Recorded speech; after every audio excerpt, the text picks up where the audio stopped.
నమస్కారం ETV news కు స్వాగతం. ముందుగా ప్రధానాంశాలు.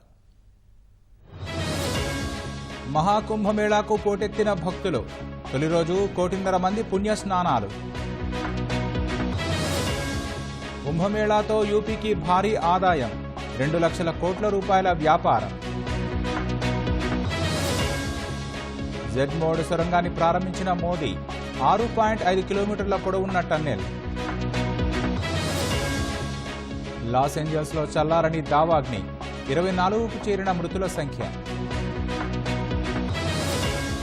గాజాలో కాల్పుల విరమణ దిశగా పురోగతి. ఇజ్రాయెల్ హమాస్ మధ్య సానుకూల చర్చలు. అమెరికాలో కెనడా ఎప్పటికీ విలీనం కాదు. పన్నులు విధిస్తే అమెరికన్లకే నష్టమన్న ట్రూడో. కుదేలైన స్టాక్ మార్కెట్లు. సెన్సెక్స్ 1049 పాయింట్లు పతనం.